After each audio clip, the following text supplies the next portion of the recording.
자, 한국의 스킬즈 퓨처에 대해서 그동안 계속 짧은 영상으로만 여러분께 소개를 해드렸는데, 좀 이 부분에 대해서 강의가 필요할 것 같다. 누군가가 요청을 하셔서 오늘 이 강의를 좀 하도록 하겠습니다. 사실 한국의 스킬즈 퓨처는 이 스킬이라는 개념은 우리가 얘기하는 이제 역량의 개념인데요. 이 부분에 대해서 차근차근 오늘 설명을 드리도록 할게요. 자, 이 책을 저는 이제 뭐 여러분도 네이버에서 검색해 보시면 아시겠고요. 이 책을 발간하게 된 계기는 사실은 싱가포르에 갔을 때 스킬즈 퓨처 싱가포르를 벤치마킹 하면서 제가 책을 이제 집필을 했습니다. 사실 싱가포르는 사실 우리나라랑 이렇게 비교할 만큼의 나라는 아니에요. 굉장히 이제 면적도 작고 인구수도 작기 때문에 거기는 이제 일괄되게 정책이 빠르게 또 갈 수 있는 그런 또 교육 그 환경이 있기 때문에 우리나라랑 바로 직접적으로 비교는 할 수 없다 하더라도 그럼에도 불구하고 그쪽에서 잘하고 있는 것을 우리나라가 벤치마킹 하면 좋지 않을까 그런 생각으로 사실은 책을 집필을 했습니다. 그래서 그쪽에서는 인력을 양성하는 교육 쪽하고 인력을 활용하는 이제 고용노동부가 현재로서는 동일인이고 뭐 예전에는 이제 다른 사람들이 이렇게 2인 체계로 하고 있어서 굉장히 협업 능력이 이제 뛰어나다. 그래서 그런 취지로 좀 적었고요. 그 다음에는 이제 스킬 거버넌스, 그러니까 즉 SSG라는 기관을 통해서 일괄되게 지금 정부 정책이 지금 국민들께 가고 있다. 이런 내용을 설명하고 싶었습니다. 그래서 우리나라도 이런 이제 스킬, 그러니까 인력에 대한 역량 강화되는 그런 스킬 정책에 대한 허브 기능이 필요할 것 같고, 또 지금은 이제 NCS를 넘어 NQF로, 그러니까 국가 역량 체계가 작동되는 부분에 대해서도 설명드리겠습니다. 그래서 이 부분이 사실 우리나라 이제 앞으로 AI 등 산업 구조 변화도 굉장히 빠르고요. 그리고 기경제에서 직무 중심으로 일하고 그에 맞게끔 보상을 받는 이 직무 능력 중심 사회가 돼야 된다. 그런 취지로 이제 설명을 드리겠습니다. 보이실지는 모르겠지만 이분이 이제 싱가포르의 고용노동부 장관이면서 교육부 장관인 거죠. Minister of State for Education and Manpower. 그러니까 맨파워 미니스트리하고 에듀케이션 미니스트리의 이제 미니스터예요. 그래서 그 부분이 이제 그 싱가포르의 앞으로 이제 디지털 전환과 산업 구조 변화에 따라서 스킬 정책을 어떻게 해야 한다. 업스킬링이 매우 중요하고 리스킬링이 매우 중요하다는 그런 내용을 얘기하신 분입니다. 그리고 이제 SSG라고 해서 예전 같은 경우는 이제 Minister of Manpower 고용노동부 차원에서는 그러니까 그 Workforce 싱가포르라는 게 있었고, 그리고 교육부 Ministry of Education이 이제 Skills Future 싱가포르가 있었는데, 이게 한 층에서 한 건물에 있더라고요. 저희들이 한번 가서 봤더니, 그리고 이게 거의 지금 SSG로 통합돼서 같은 일을 하고 있다. 이제 그 말씀을 드리겠습니다. 그래서 우리나라도 어차피 한국에서 국가 인적 자원 개발도 우리 인력과 관련된 수요, 산업 구조 변화 이런 수요 조사에 대한 정보 시스템이 있을 거 아닙니까? 그걸 활용을 해서 이제 인력 종합 계획을 수립을 하고 그에 따라서 인력을 개발을 하고 또 그 개발된 인력들을 적재적소에 채용해가지고 각 기업에서 이제 활용하고 보상받을 수 있도록 하는 이게 일괄된 시스템, 소위 말하면 서로 유기적으로 연계되어야 되지 않을까 그런 취지로 이제 작성한 내용이고요. 이 부분은 사실은 Skills Future 싱가포르처럼 우리나라도 Skills Future 코리아, 그러니까 저는 이제 사실은 그 개인 회사, 민간 회사로 Skills Future 코리아라고는 했지만 공공기관으로서 그 역할을 할 수 있는 기관이 국민들을 위해서 또 기업을 위해서 또 국가를 위해서 일괄되게 허브 기능을 했으면 좋겠다 이제 그런 내용입니다. 그래서 이거는 이제 클릭을 하면 Workforce 이제 Skills Qualification, 소위 말하면 국가 역량 체계가 작동되는 그런 홍보 영상이에요. 싱가포르에서는 어느 대학 나왔다 뭐 이런 걸 떠나서 이 수준의 이 직무에서 이 일을 하려면 이 정도의 수준이 필요하다. 이거의 인증이 이거다라고 얘기를 하는 그런 홈페이지입니다. 그래서 이제 우리나라의 직무 능력 중심의 이제 사회를 만들자는 그런 이제 그림인데, 다이어그램인데, 일단 우리나라가 이제 국가 직무 능력 표준이 있지 않습니까? 이 스킬에 대한 스탠다드에 대해서 만들어 놓은 NCS라는 게 있고, 그 NCS를 기반으로 뭔가 개인의 적성과 능력에 따라서 그 사람의 맞는 교육을 받고, 그 교육에 따라서 자격을 받은 다음에 이 친구가 어느 정도의 능력이 있구나. 그래서 그게 채용 시장에서 인정을 받고 그 분야에서 채용이 되고 채용 안에서 그 분야에서 전문가로 성장을 하면 그에 맞는 사회적 보상을 받겠다. 그리고 사회적 대우를 받자라는 그런 취지로 이제 그린 그림입니다. 사실 이제 지금은 이렇게 전체적으로 취업 전과, 그러니까 스쿨 투 워크, 워크 투 스쿨이 서로 연동돼서 하는 정책이 사실은 그렇게 많지는 않아요. 안 보여요. 예전에는 능력중심 사회 만들기, 그리고 사실은 자격고 기본법에 우리나라의 이제 능력중심 사회 구현이라는 게 명확하게 법적인 용어로서 기반이 되어 있습니다. 그래서 능력중심 사회를 만들어야 앞으로 미래 사회 변화, 직무중심의 기경제 그런 산업 구조 변화에 대응할 수 있지 않을까 싶어서 이제 작성한 그림이고요. 그래서 그럼 여기서 스킬이란 무엇인가? 사실 스킬의 개념은 역량인 거예요. 역량. 사람들. 근데 스킬의 개념을 여기서는 세 가지로 얘기를 했습니다. 그래서 역량의 개념도 있고, 역량을 이제 인증한 결과인 자격의 개념도 있고요. 그 자격 안에는 학위도 다 들어가 있어요. 그리고 그 역량을 이제 국가 차원에서 얘기했을 때 스킬 미스매치, 스킬 쇼티지 이렇게 얘기할 때는 인적 자원의 개발, 인적 자원의 의미도 있는 거죠. 그래서 이 스킬즈 퓨처 책이 안에서 나온 그 스킬의 개념은 세 가지예요. 역량. 역량이라는 것은 KSA의 합이라고도 할 수도 있어요. 누구는 곱하기라고도 하기도 하는데, KSA, Knowledge, Skill, Attitude. 그 안에 있는 스킬은 좀 더 구체적인 기술적인 거, 기능적인 부분 얘기를 할 수 있겠죠. 그래서 어떤 사람들, 야, 너는 기술이나 배워, 스킬이나 배워. 이게 아니라 이제 앞으로는 이것을 포괄하는 역량의 개념으로 이해를 하시면 되고요. 두 번째 관점에서는 이 하드 스킬, 소프트 스킬이 있다는 거죠. 하드 스킬이라는 것은 특정 분야의 직무 수행 능력을 의미하고요. 소프트 스킬은 누구나 다 갖춰야 될 기본적이고 공통적으로 갖춰야 될 직업 기초 능력을 의미합니다. 그래서 역량의 개념이라고 이해하시면 되고, 그 다음에 두 번째는 그 역량을 누군가의 제3자가 인정해준 그런 자격을 의미해요.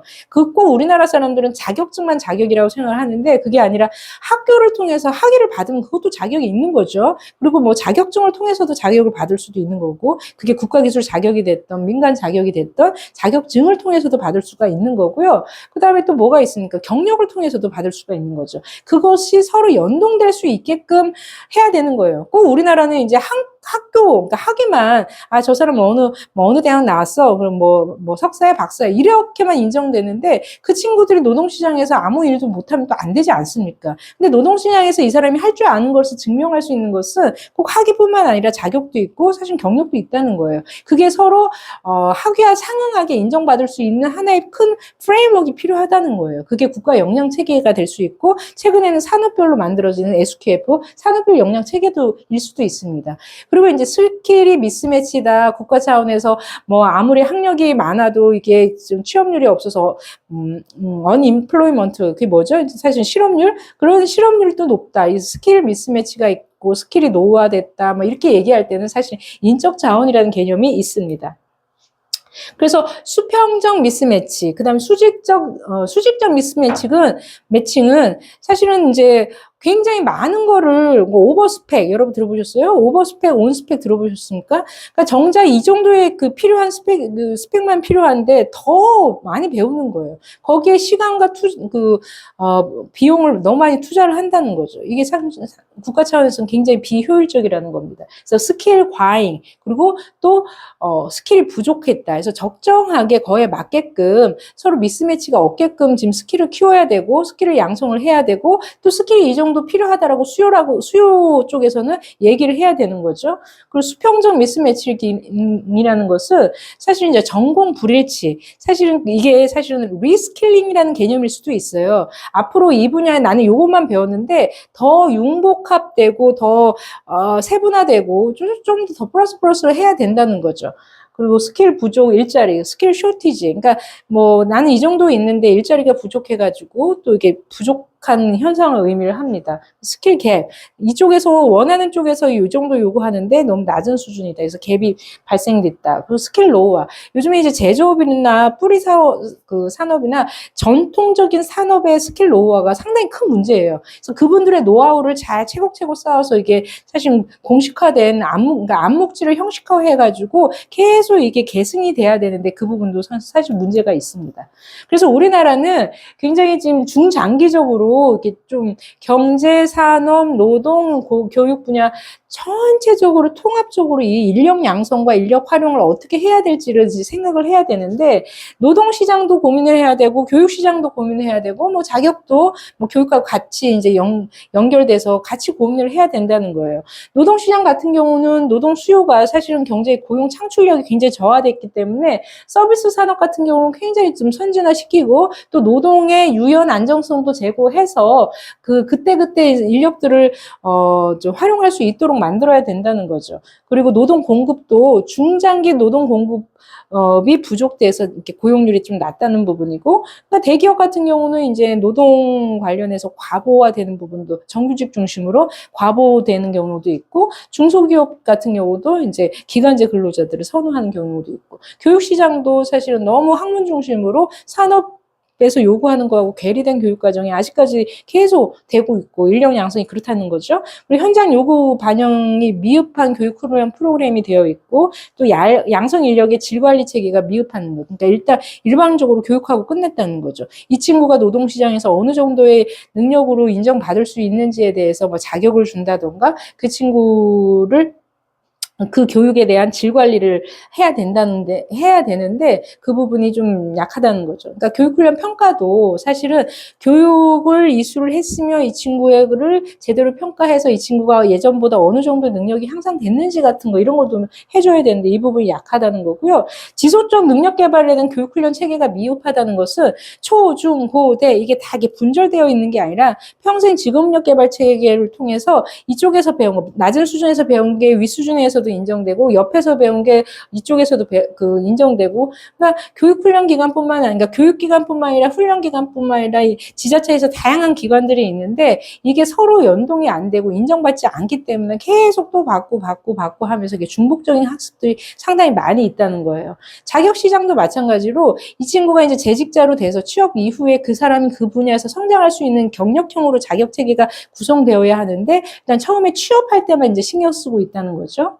그리고 자격 종목이나 이런 그 취득자 검정 기간도 이렇게 자격 취득한 이후에 이 친구의 경력 개발이나 경로에 이렇게 좀 도움이 될 수 있도록 자격 등급이나 이런 것도 좀 정비를 할 필요가 있을 것 같습니다.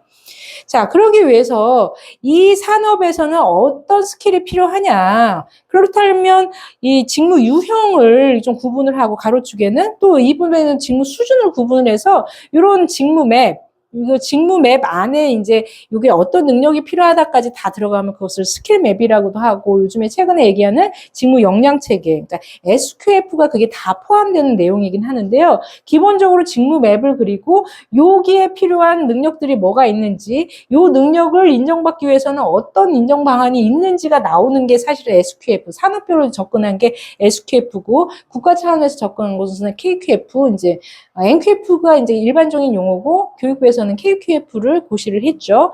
그래서 이걸 기반으로 개인의 이제 나는 내 진로 목표는 이거야. 현재는 이래. 하면서 개인과 조직에서 서로 그 사람을 진단을 하고요. 그래서 진로 계획을 세워주는 거죠. 그래서 경력 계획, 스킬 경로를 세워주고 그에 따라서 교육을 시키고 스킬을 키울 수 있도록 업스킬링, 리스킬링하고 그에 맞게끔 인사 관리를 해서 최종적으로 평가를 하고 또 거기에 맞게끔 보상을 해주고 하는 이런 시스템이 필요합니다. 두 번째 파트는 이제 한국에서는 이 스킬의 용어를 컴피턴시라고 했어요. 역량이라고 했습니다. 그래서 역량에 대한 스탠다드가 바로 국가 직무능력 표준 내셔널 컴피턴시 스탠다드죠. 한국말로는 국가 직무능력 표준이고 뭐 우리가 그 약칭으로 NCS 한 게 그겁니다.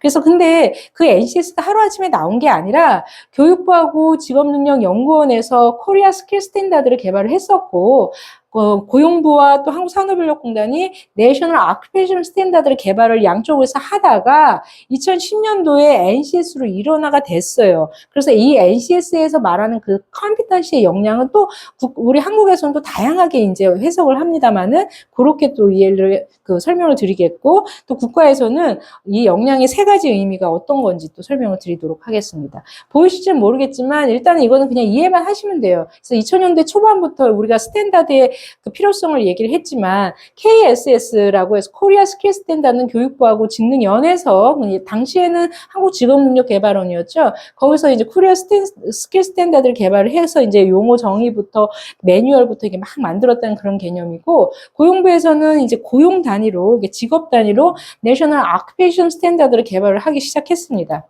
그러다가 2010년도에 국무조정실에서 이걸 일원화하자. 한 곳에서 개발을 해라. 개발은 이 노동시장인, 고용시장인 고용부랑 한국산업인력공단에서 개발을 하고, 용어도 KSS도 아니고 NOS도 아니야. NCS로 또 일원화해. 그리고 교육부하고 직능위원회에서는 그 NCS에 따른 학습 모듈, 그러니까 교육 교재를 만들고 그에 따른 교육과정도 지원하고 이런 역할 분담을 하자. 이제 이랬습니다. 그리고 그 당시에 이런 양식도 통일화된 거예요. 자, 그래서 여기서 국가직무능력표준에서는 역량의 개념을 하드 스킬, 소프트 스킬이라고 했을 때 그 하드 스킬은 우리가 컴피턴시 유닛이라고 해서 아주 잘게 해서 능력 단위로 만들어 놨고, 직업 기초 능력, 소프트 스킬은 직업 기초 능력으로 해서 크게 대영역을 10개 영역, 그리고 하위 영역을 34개 영역으로 구분을 했습니다.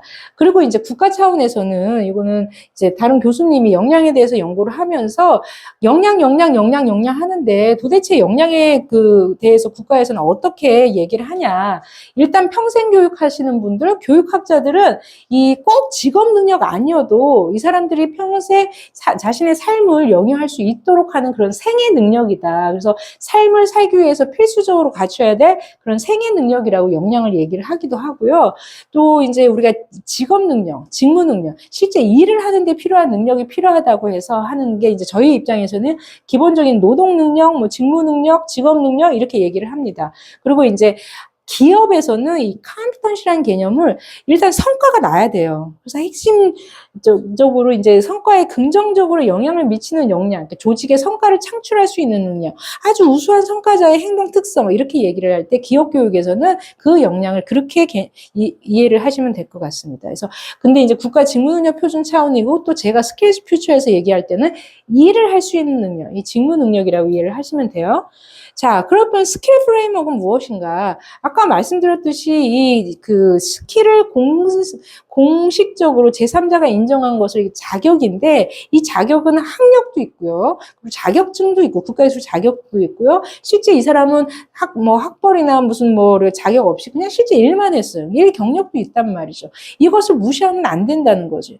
이걸 서로 인정받을 수 있게끔 해야 각자 자기에 맞게끔 자신의 역량을 키워야 된다는 거예요. 그래서 이런 스킬 프레임워크가 필요하다는 그런 개념과, 또 한국에서는 이 스킬을 역량이라고 썼기 때문에 국가 역량 체계, 그런데 또 영어도 퀄리피케이션이라고 했어요. 컴피턴시라고 안 쓰고 퀄리피케이션 프레임워크를 썼고요. 한국에서는 스킬 프레임워크가 그래도 작동되는 그런 사례가 있고, 아직까지 이 NQF나 SQF가 그렇게 활성화되어 있지 않지만, 그럼에도 불구하고 정보기술 IT 분야에서는 IT SQF를 갖고 임금 체계도 고시하고 하고 있습니다. 그 부분 설명드릴게요.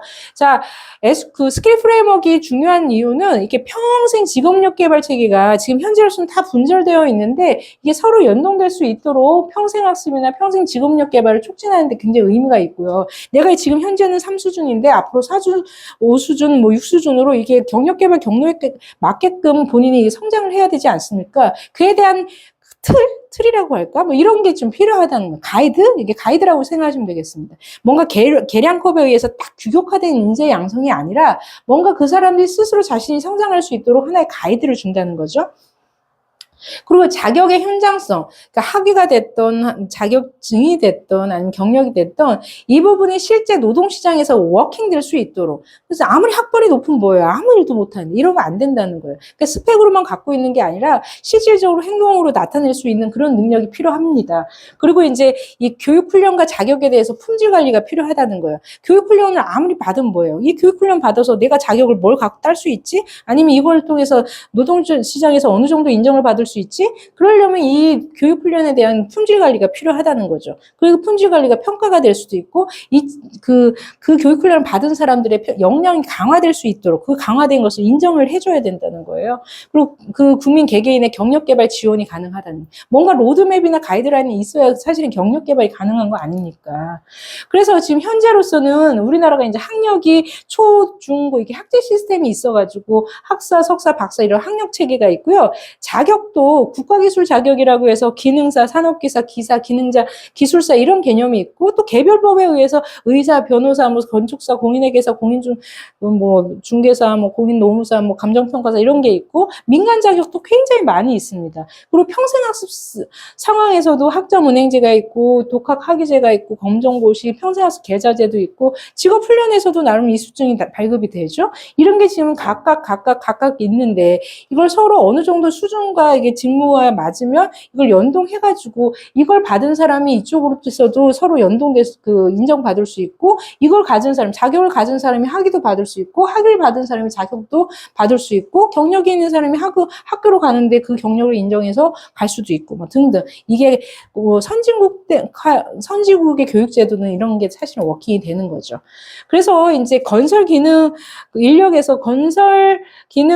이제 등급제 같은 경우는 이 친구가 뭐 숙련 수준별, 직중별, 연령별, 지역별로 이 사람의 숙련 수준이나 뭐 근로 경력이나 그동안에 했던 자격이나 교육 훈련이나 이런 거를 다 데이터로 이제 차곡차곡 이제 관리해서 등급을 매기는 거예요. 그래서 어떤 공사를 따려면 최소한 이 건설 기능 등급의 3수준 이상이어야 된다. 그렇게 이제 질 관리가 돼야 된다는 거죠.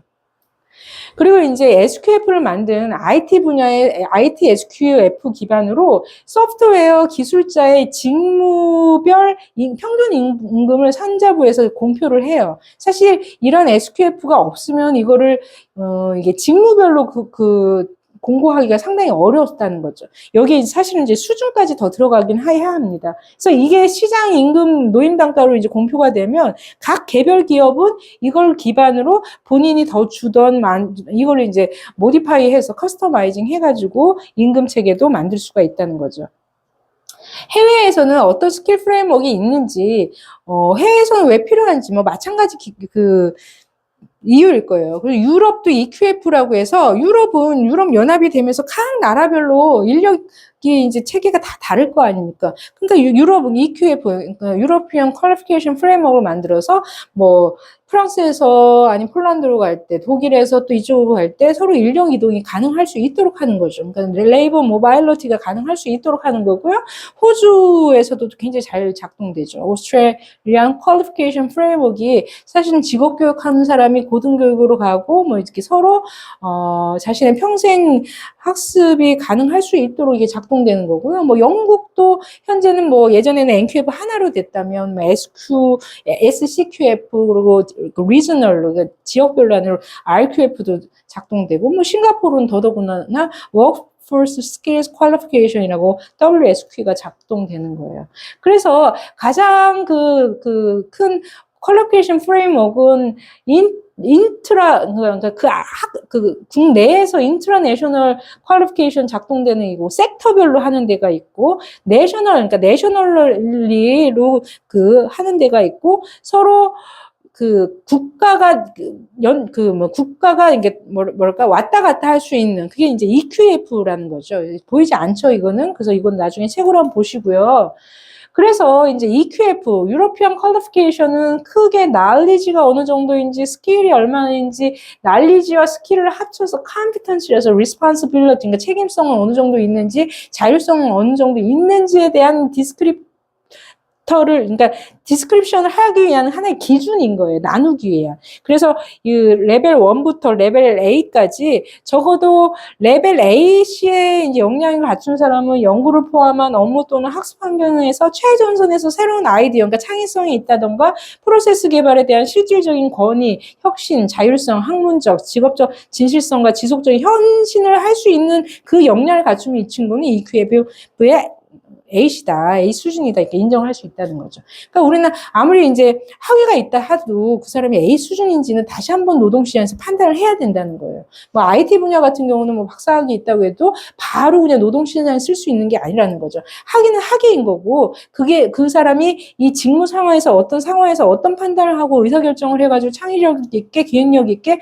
끌고 나갈 수 있는 그 역량도 다르다는 겁니다. 그래서 그것을 노동시장에서 판단할 수 있도록 그런 만든 프레임워크인 거예요. 그리고 이제 호주 같은 경우는 이제 Certificate 1, 2, 3, 4 이렇게 해가지고 이제 직업교육 파트는 한 Certificate 5까지 하고 나중에 이제 고등교육으로 연결될 수 있도록 그래서 직업교육을 한 사람이 고등교육도 받을 수 있도록 이렇게 통로가 있는 거예요. 우리나라는 직업교육을 받았다 하더라도 다시 대학을 가려면 똑같이 다시 대학 수학 능력을 봐야 되고 막 그런 별도의 또 과정을 거쳐야 되기 때문에 기존에 했던 것을 인정을 안 하죠. 그러니까 이제 무용지물이 되고 헛수고가 되고 그럴 수가 있는데 호주 같은 경우는 옛날에 배웠던 것도 인정받고 옛날에 쌓았던 경력도 인정받고 이렇게 된다는 거죠. 영국도 마찬가지예요. 잉글랜드는 RQF, 웨일즈는 CQFW, 북아일랜드는 CCEA, 스코틀랜드는 SCQF라는 그런 프레임워크를 갖고 이제 작동을 시킨다는 겁니다. 그리고 이제 싱가포르 같은 경우는 Workforce Skills Framework Qualification이라고 해서 Certificate, 그다음에 Higher Certificate, Advanced Certificate, 그다음에 디플로마 과정, Specialist 디플로마 과정, Graduate 디플로마 과정 해가지고 뭐 학위나 자격이나 훈련이나 이게 좀 총체적으로 보고 이 정도의 이제 자격을 준다는 거예요.